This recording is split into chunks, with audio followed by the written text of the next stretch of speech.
Whether you're someone preparing to go to college or you're already in college and want to know how to maximize your misery for unknown reasons, you've come to the right place. Your first step is going to be choosing a major. It's a relatively short and simple process, so don't worry too much. It's not like your entire future depends on this decision. Just choose one that looks chill, preferably one that'll most likely be replaced by AI, like computer science.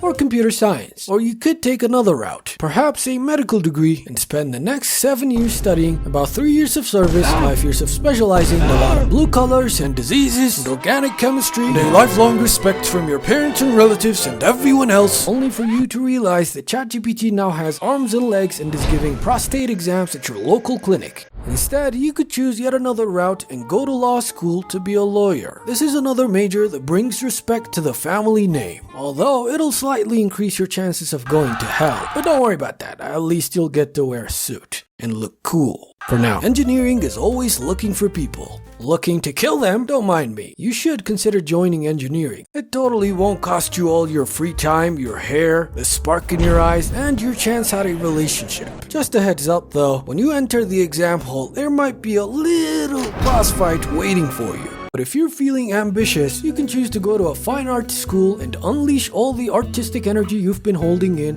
while at the same time speeding up your parents' aging and sending shivers down your dead ancestors' skeletons. But who needs respectable degrees? You can always just go for something vague like gender studies or communication and hope there's some vague position in some hypothetical company with a lucrative salary. But all this sounds like a drag. Just choose one that looks the least horrible. Before your college life takes off, it helps if you have a hobby or side hustle that'll take all your attention away from your studies, preferably one that'll also get replaced by AI. The second step is not to get dorms. Dorm is the place where people spend their time getting high and doing the most random side quests, so don't feel like you'll miss out. You're not gonna meet any lifelong friends or co-founders to your billion-dollar startup. You'll only find annoying people who litter all over the floor, eat your food, make weird noises, and overall turn the whole place into a circus. Instead, you're gonna wanna commute. You can take the bus, the train, the plane, anything really. By commuting, you'll save money and ensure that you'll spend most of your time on the road gaining valuable information one scroll at a time, instead of being in your dorm gaining valuable information one scroll at a time. If you have morning classes, that's even better. You'll wake up early so often that you'll turn into what they call a sigma male or sigma female. For the third step, you're going to want to do your best not to be present in the campus as much as possible. As soon as classes end, quickly exit the premises and retreat into your back cave. It's best if no one knows you exist. By making yourself scarce, you'll gain a mysterious aura whenever you show up. Your presence will be so strong that they're totally gonna think you're cool. So don't bother starting conversations. They'll approach you all on their own. But don't get too comfortable with the students. In fact, you need to stay away from them if possible. Socializing in college only leads to non-stop partying, unplanned pregnancies, and worst of all, people telling you to take their attendance form. In fact, don't even go to class. Skip your classes as much as possible. The internet provides all the information you could possibly need. So following along in class is a waste of your precious time. But if you're not present in most of your classes, you'll find that you don't have a group for the majority of group assignments. And so you'll have to settle for stragglers such as yourself, which is great because they'll be very high energy and team-spirited kids who have extreme care for their grades. So you totally won't have to do all the work by yourself and carry the team like Sisyphus.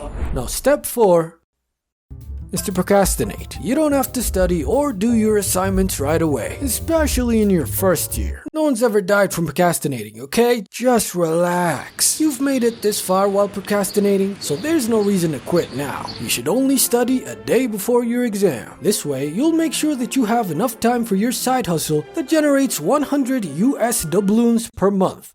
And the most important step is, don't get internships, especially not the ones that are for free. You're much more valuable than that. Don't bother getting experience like these other plebs. Experience is what you get when you didn't get what you wanted. What you want is a job.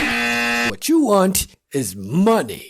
If you graduate with good grades, you'll get a six-figure job guaranteed. So you're gonna wanna worry about your grades non-stop. Do your absolute best to get the highest grade possible on every random AI-generated course they give you, cause that's what's gonna matter the most in your life. If you get a B- in your Anthropology 101, might as well drop out now, cause you're finished.